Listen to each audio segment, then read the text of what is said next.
Very happy to see everyone. Morning, good evening, good afternoon, wherever we are on the planet. Let's for 30 minutes, just for 30 little minutes, focus our minds on certain points. So let's go over the main points. In this sort of packaging of Buddha's teachings called the Lamrim. This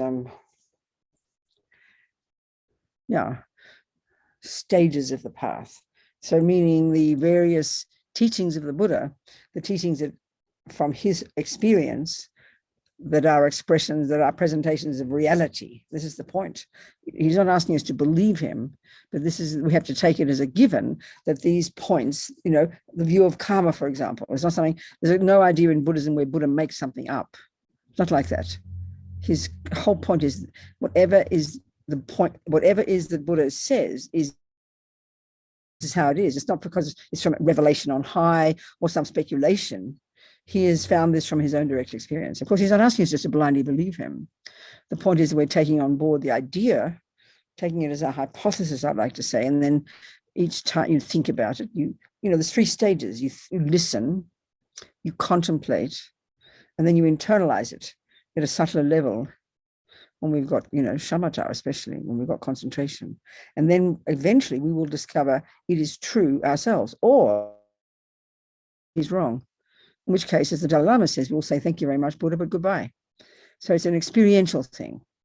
When you listen to 1 + 1 at school, you don't blindly believe it. You memorize it, then you prove it. This is the approach. So this is part of that approach. But also because everything we think and do and say leaves an imprint in the mind, we're by going over these points of the path in this 30 minutes, we're leaving the imprints of the entire path in our mind. This is marvelous. And then it makes it easier to understand it next time we hear it. This is how you learn something, isn't it? You keep thinking it and doing it until eventually it becomes real. So just get the body right, get the body in a comfy position. Remember, your body doesn't meditate, your mind does. But having the body in a conducive position, based on the experience of all the great yogis over the centuries, is helpful.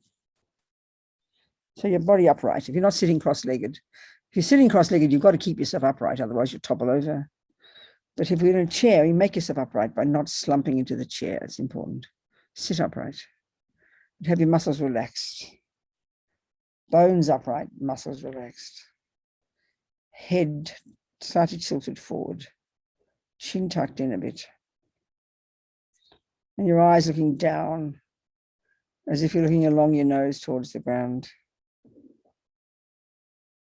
And all the yogis have found that if you have the tip of the tongue behind the top teeth, you don't dribble, especially when you're doing meditation for a long time. Very practical, all of it. So settle into this position and then forget about your body.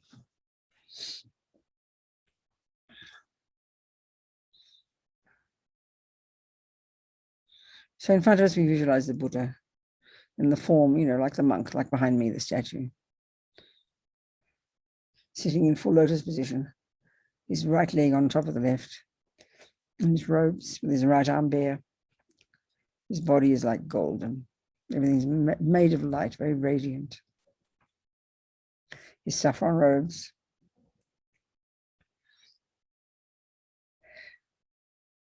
And his face, very beautiful, very peaceful. He's the manifestation of the first stages of practice, the completely subdued body, speech, and mind. He's showing us what to become. If we have a spiritual teacher, a mentor, a lama, a guru, you think it's their mind manifesting as the Buddha. They're the same. Think like that. He's sitting in the sky in front. And he's on a lotus, but also he's on a throne. They talk about the teacher is on a throne. It was one of these, the other Buddhas, they're on just a lotus. And his throne is like a square structure with these snow lions holding it up, if you can see in pictures and statues and things. All right, so now for these few minutes, let's think of each of these points, try and internalize. So the very first one, according to Lama Tsongkhapa, the preliminary practice is we need to find a teacher. because that's the person who's going to lead us on the way. I mean, clearly, one of the key reasons you're going to be successful as a musician or a mathematician is the good teachers. It's obvious. Otherwise, you lead up garden paths, aren't you? So be delighted. Think of, be delighted if we have found, or if we wish to find.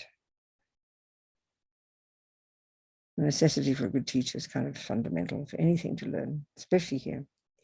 This is uncharted territory. So once we have found, knowing how to appropriately have that relationship, we need to learn that. So we make the most of it.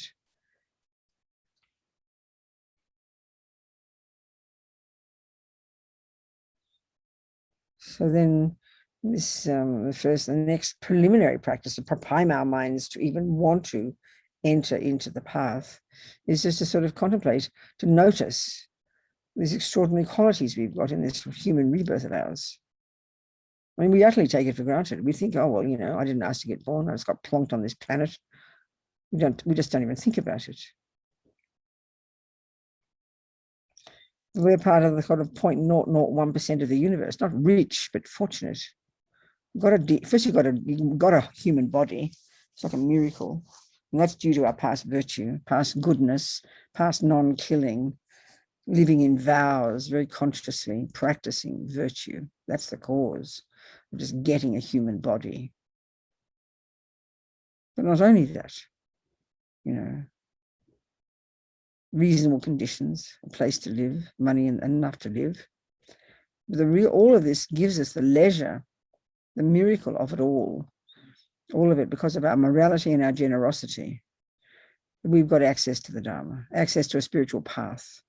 Even the wish to practice is pretty incredible. Even think of it, the wish even to become a better person. This is pretty rare on this planet. The wish to practice virtue, to practice ethics, to not harm others, to become a better person. That's pretty unusual with respect to human beings. And then having access to methods. All of this together is pretty amazing. So what's the conclusion? Don't waste it.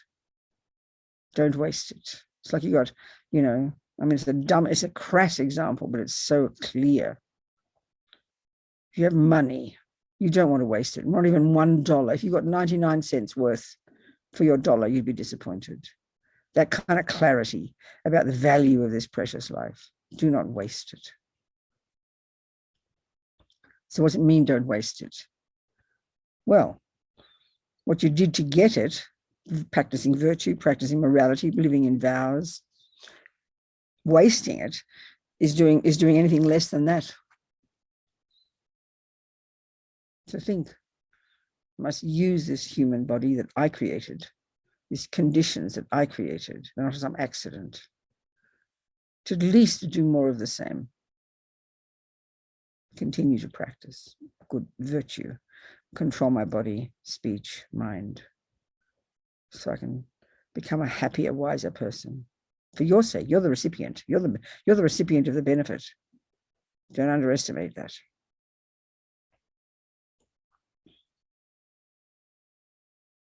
Not waste this precious life, these conditions.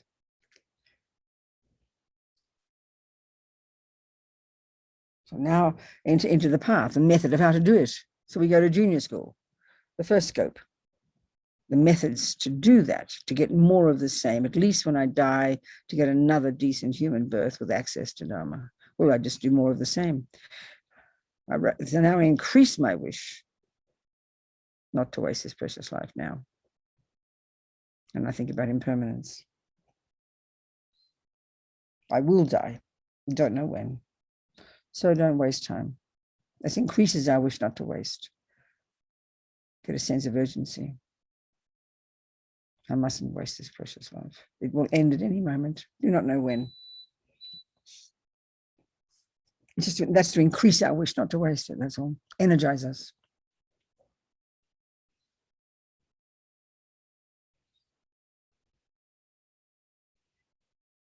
I don't want suffering. That's clear.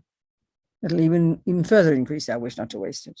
I do not want future suffering. I want least more of the same of this. So whom can I turn to? to give me the methods. Well, here we turn to the Buddha.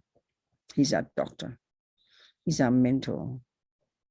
We use the methods that he used to become who he is. So here, minimum, between now and then, abide by the laws of karma. Live in vows. Best. Being good is not enough, as Rinpoche says. Vows are stupendous. They're like a subtle physical energy that's visible to clairvoyance. With the vow not to kill, you need bucket loads of non-killing karmic seeds in your mind before you die. So in order to get another human birth. Well, the only time you create the virtue of not killing without a vow is when you think of it. You see the ant and you think, I must not kill. But having vows not to kill in your mind stream is powerful energy. Every second of the day, you're keeping them. You're ticking over virtuous karma. And you're purifying your tendency to kill. It's just being good is not enough. Living in vows is the most powerful, easy way to practice good ethics, to accumulate masses of virtuous karmic seeds in our bank vaults.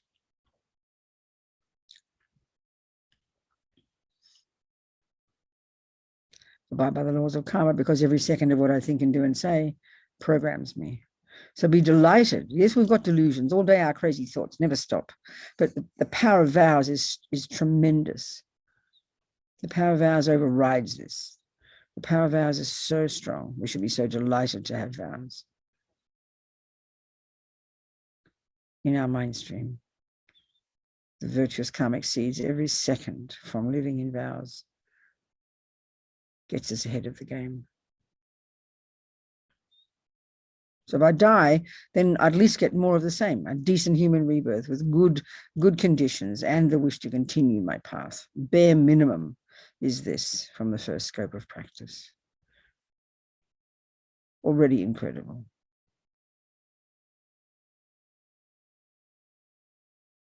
But I can do more. I can go to high school, next scope, the middle scope of practice. Now, having subdued my body and speech to some degree, I can now begin to subdue my mind. This is where you become a Buddhist, actually.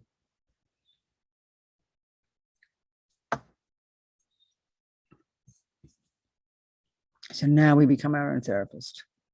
We learn about the mind. We learn about this very specific model of the mind, according to the Buddha.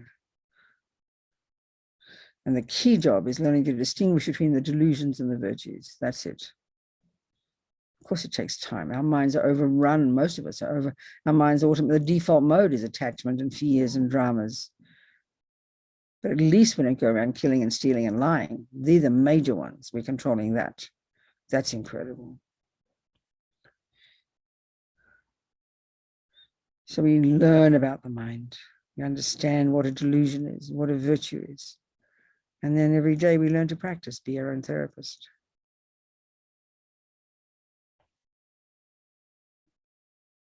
Distinguishing the delusions from the virtues. And the key practice, because we can't stop them yet, the crazy thoughts. The powerful practice is to not believe in their stories. You say, okay, look, that's just anger. I'm angry with my sister. Look at me, how ridiculous. Look at that anger.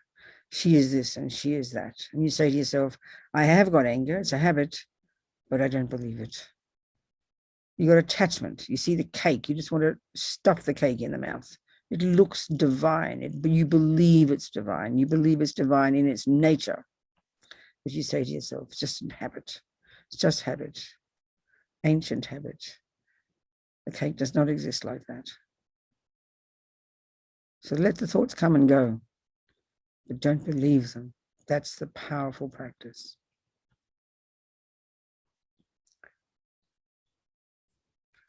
Especially attachment, learn about this.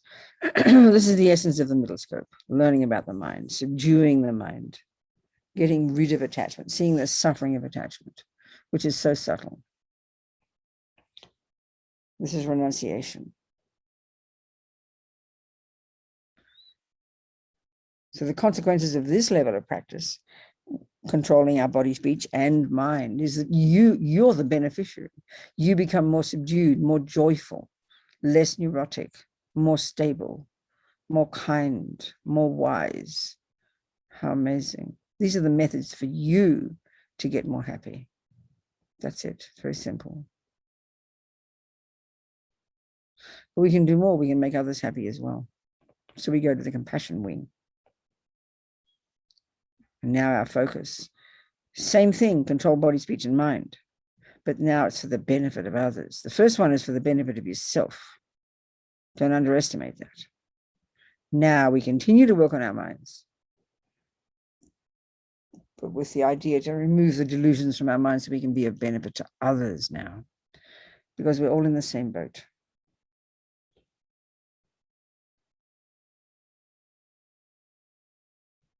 So we develop love and compassion, which culminates in bodhicitta. But we start with equanimity, the foundation.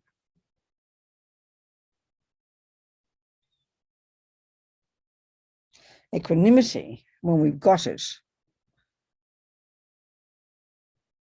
is the heartfelt recognition that friend, enemy, and stranger are the same from one point of view.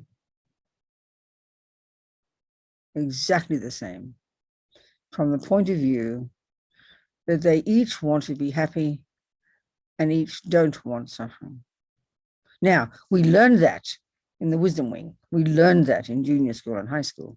We know we want to be happy. We know we do not want to suffer. And we have found the methods. So now we look at others. They're the same as each other.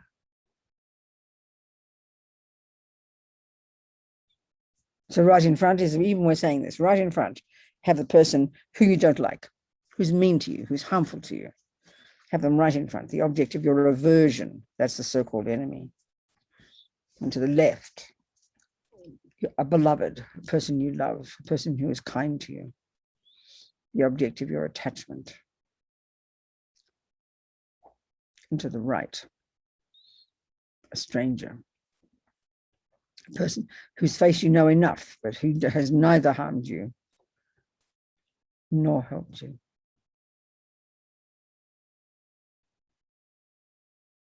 So look how they appear to us. Completely different, don't they?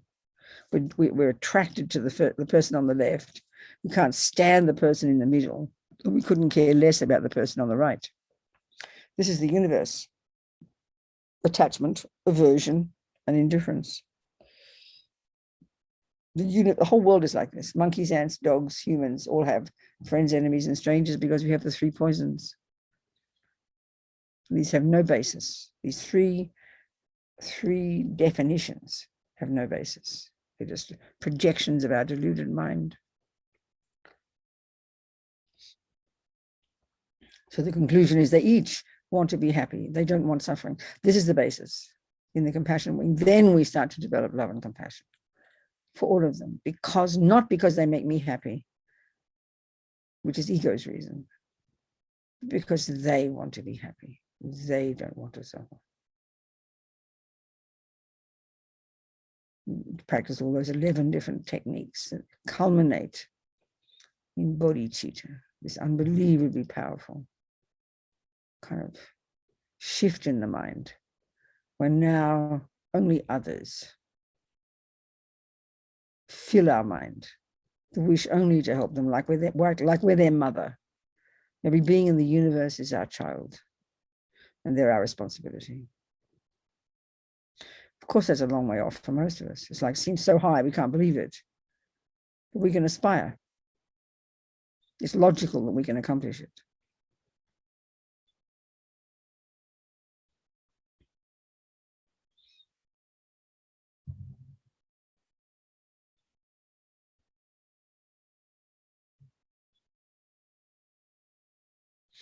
Then we do, when they enter into the final stages of the bodhisattva path, we practice the 6 perfections.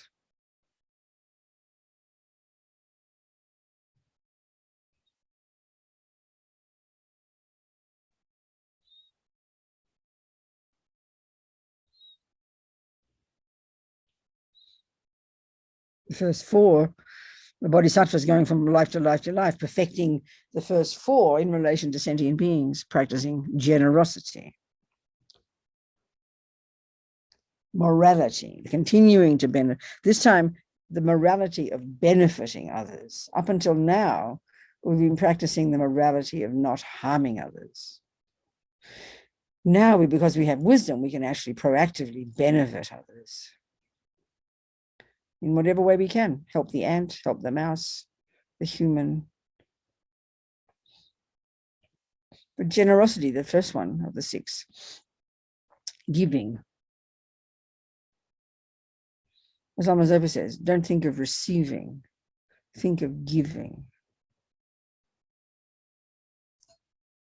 We can see in our lives people who are miserable because they're always thinking of, who's going to help me? Who's going to give to me? Who's going to love me?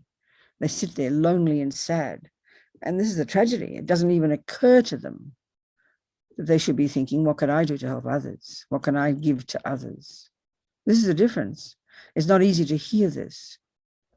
But if we're suffering from that one, lonely, depressed, feel we have nothing, feel that we are nothing, I'm no good, I'm not intelligent, I'm not good enough, I'm lonely, I'm worthless. We're overwhelmed by ourselves, and this is why we suffer so badly. People who suffer less, it's really powerful to look at this. People who suffer less, even in worst circumstances, are because they think of others. It's too hard to hear. When we're very suffering, it's very hard to hear this. We kind of get annoyed. But what about me, we think, It's so powerful if we can think about it. As His Holiness said,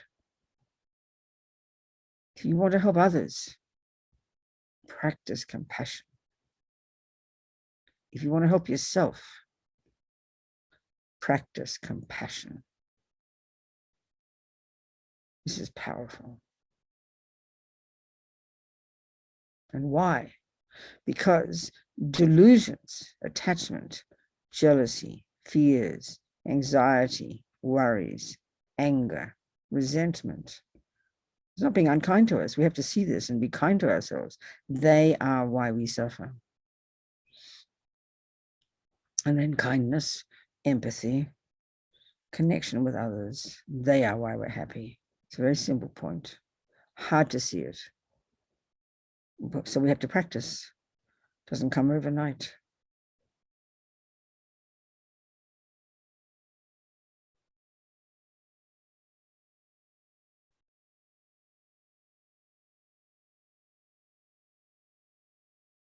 Of course, if we're so much suffering and we're unable to bear, even think of others, well, then that's fine. Think of ourselves, do the wisdom wing, put ourselves together, control our own body, our own speech, our own mind, with the wish that we become more happy.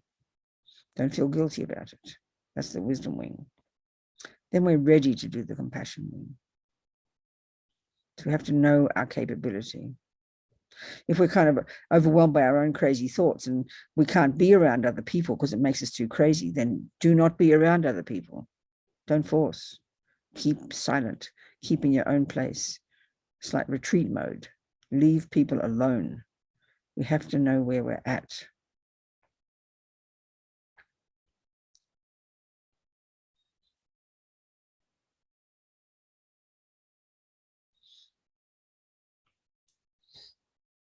So the perfections, anyway, we practice generosity, morality, patience, and perseverance. Patience sounds like a dirty word to us. What is it? It's a powerful state of mind. Patience is the courage to welcome the problem. And why would you do that? Not because you're masochistic, because we have aversion for a problem, and aversion is anger. So anger is a response when attachment doesn't get what it wants. So every time you welcome the problem, you put an atomic bomb under anger and attachment. And that's what we're trying to do. We're trying to get rid of the delusions. It's a powerful practice. But sometimes it's so automatic. We just, as soon as we see something, we find fault. We get angry. That's called anger. We mightn't shout, but it's anger. It's aversion. Find fault. As soon as you see something, you find fault. That's anger. So welcoming it, seeing it, catching yourself, and being glad to see it, that's patience. And you put atomic bombs under anger and attachment. You're not afraid of it.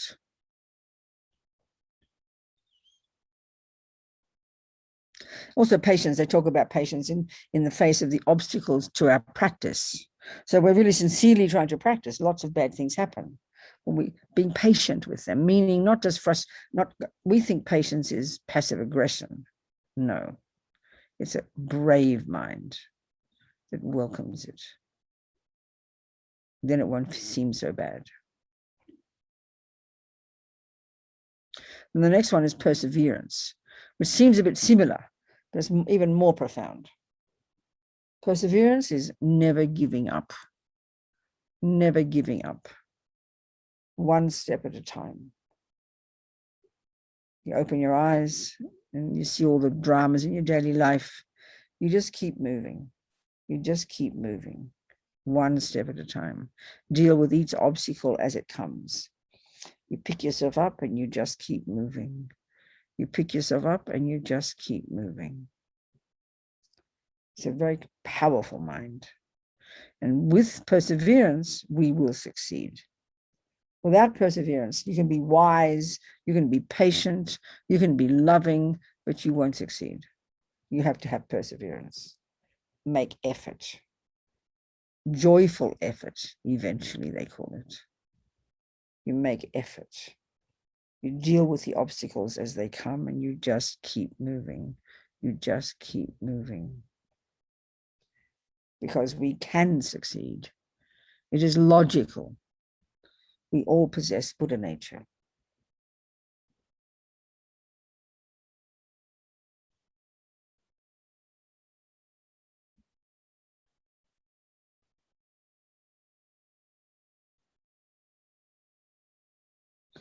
And the last two perfections in our meditation, concentration and then wisdom. The wisdom that we use the concentration in the subtlety of our own mind to unpack and unravel the root delusion and get to realize there never has been, isn't, and never could be the ridiculous, concrete, fear-based, stubborn sense of self that we believe exists. It doesn't. We do exist, but not in the way we think. We do exist, but as a dependent arising. We don't exist as this fear-based, frantic, panic-stricken, set in stone, concrete me. That one doesn't exist. Believing in that one is the source of all the suffering. When we've cut that one, there is freedom. There's no fear. No fear. Fear is gone. The mind is courageous and brave and light and joyful and infinitely loving and compassionate. How marvelous.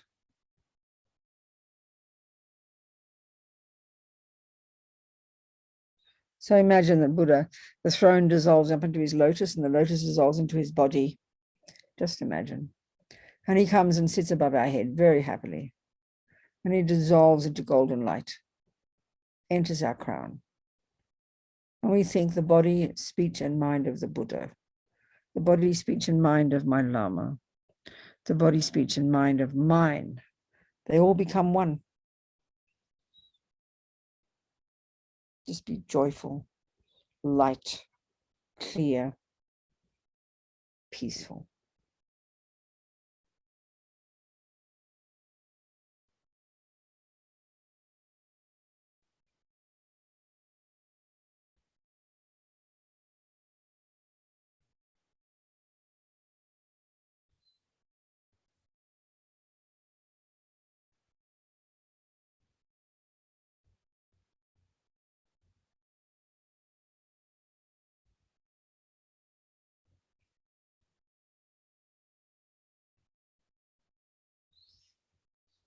Chang Chub Sem Chogrim Poche Ma Ke Panan Ke Guchig Ke Panyam Pa Me Pa Yang Gong Ne Gong Du Pa Ba Shog Ke Wadi New Dag Lama Sange Drub Your Name Drawa Chikyang Malupa De Sala Gapa Shog.